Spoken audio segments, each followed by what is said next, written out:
प्यारे बच्चों, आज हम आपके सामने द्विघात समीकरण पर आधारित क्वेश्चन लेकर आए हुए हैं। क्वेश्चन को बताने से पहले आपको द्विघात समीकरण के बारे में कुछ बातें हम बताना जरूरी समझ रहे हैं। द्विघात समीकरण का मानक रूप ax² + bx + c = 0 होता है, जिसमें x कोई चर और a ≠ 0।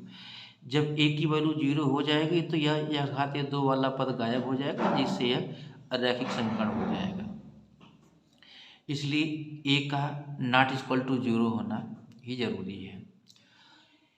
इसके हल में चर के 2 मान प्राप्त होते हैं। नॉर्मली हम द्विघात समीकरण को गुणनखंड विधि से हल कर लेते हैं, लेकिन कभी कभी गुणनखंड विधि संभव नहीं होता है, तब हम एक सूत्र का प्रयोग करते हैं और इस सूत्र को श्रीधराचार्य विधि कहते हैं। इसमें हम लिखते हैं x = -b ± √b² - 4ac / 2a। यह जो b² - 4ac है उसे हम विविधकर कहते हैं, जिसे हम कभी कभी कैपिटल D के रूप में लिखते हैं। यह b² - 4ac ही निर्धारित करता है कि समीकरण के मूल कैसे होंगे। आइए हम समीकरण के मूल की प्रकृति जानने के लिए कुछ शर्तों को समझें।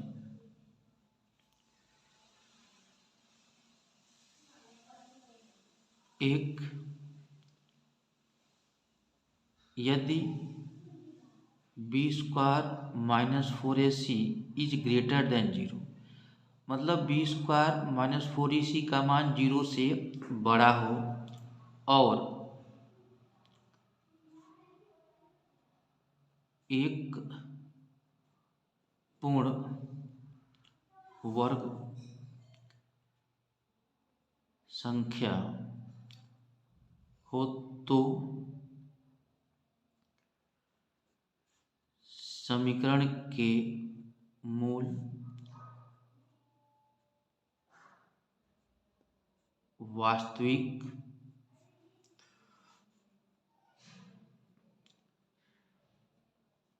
परिमेय और असमान होंगे।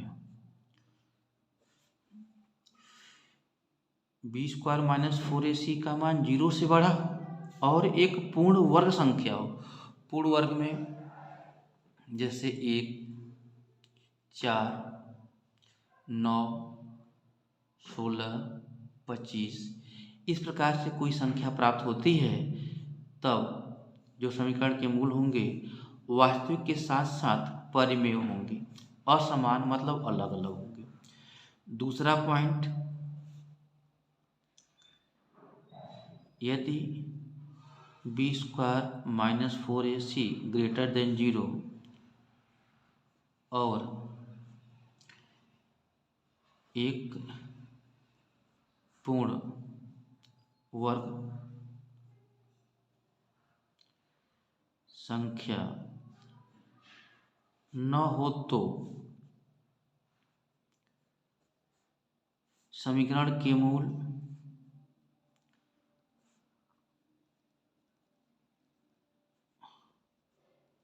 वास्तविक अपरिमेय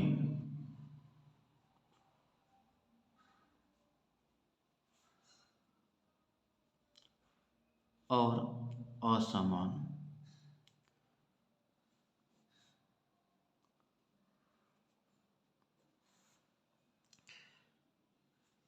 एक पूर्ण वर्ग संख्या न हो, जैसे कि 2, 3, 5।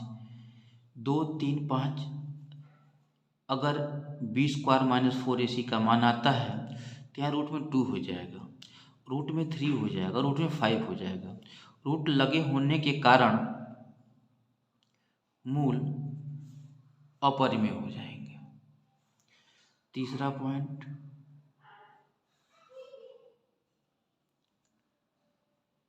यदि b² - 4ac = 0 तो समीकरण के मूल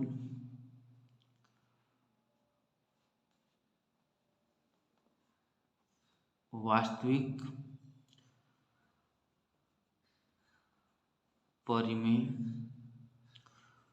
और समान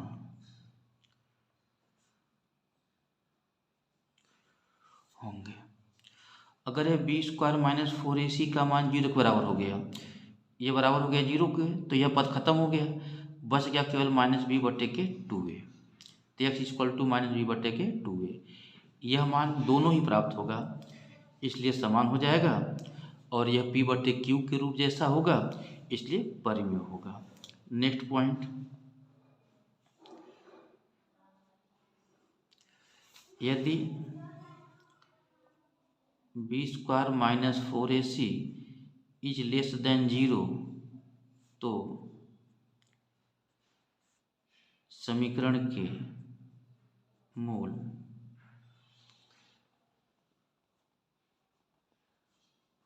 काल्पनिक होंगे।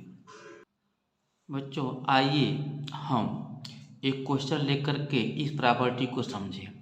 क्वेश्चन है, द्विघात समीकरण 3x² + 5x + 3 = 0 के मूलों की प्रकृति ज्ञात कीजिए। तो समीकरण 3x² + 5x + 3 = 0 में a की वैल्यू 3 हो गई, b की वैल्यू 5 हो गई और c की वैल्यू 3 हो गई। अब यहाँ पर हम समीकरण का व्युत्क्रम कर इसको d बराबर भी कहते हैं, उसका मान निकालेंगे। d बराबर b² - 4ac। अब यहाँ पे b का मान 5 का मान रखेंगे तो 5 का स्क्वायर 25 माइनस 4ac, a का मान 3 और c का मान भी 3, तो 3 × 3 3 3 के 9, 9 चौक 36 हो गया। अब यहाँ से घटाएंगे तो 36 जाता है, 6 में से 5 गया 1, 3 में से 2 गया 1, -11। अब यहाँ देख रहे हैं कि जो d का मान है वह -11 है, 0 से कम है। d > 0। जब d का मान 0 से कम हो गया तो समीकरण के मूल काल्पनिक हो जाएंगे, अर्थात समीकरण के मूल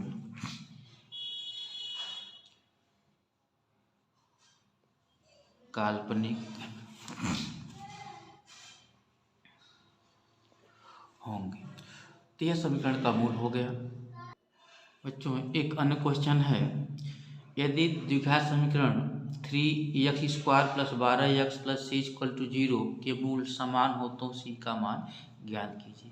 इस प्रकार के क्वेश्चंस अधिकांशतः पूछे जाते हैं आपसे। सबसे पहले 3x² + 12x + c = 0 में a = 3, b = 12 और c = c लिख दिए। हम बोलेंगे कि चूंकि समीकरण के मूल समान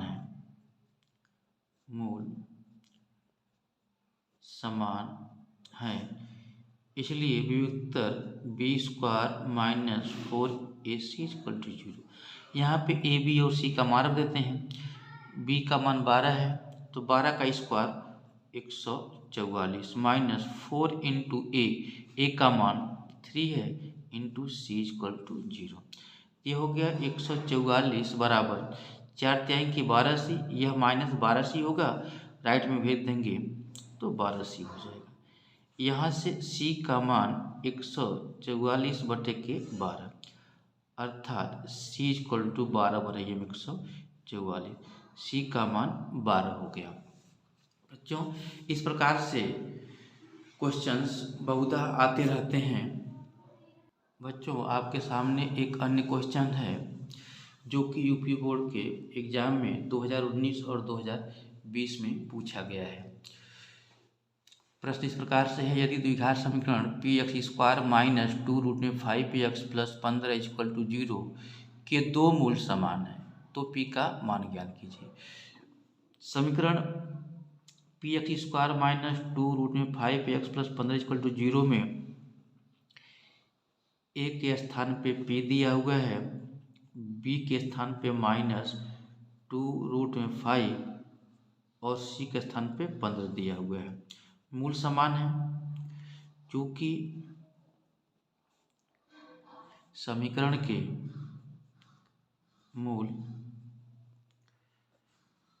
समान है, इसलिए यह B square minus 4ac equal to 0, B के स्थान में -2√5 है, -2√5 का स्क्वायर -4, ए का मान p, 4 इंटू पी इंटू सी का मान 15 इक्वल टू 0। तो माइनस का स्क्वायर करेंगे तो प्लस हो जाएगा, 2 का स्क्वायर 4 इंटू √5 का स्क्वायर 5 इक्वल टू बोल देते हैं।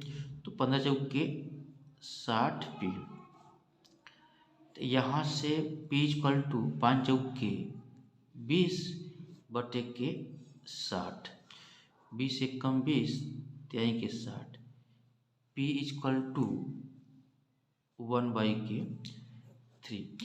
यह आपका सलूशन हो गया।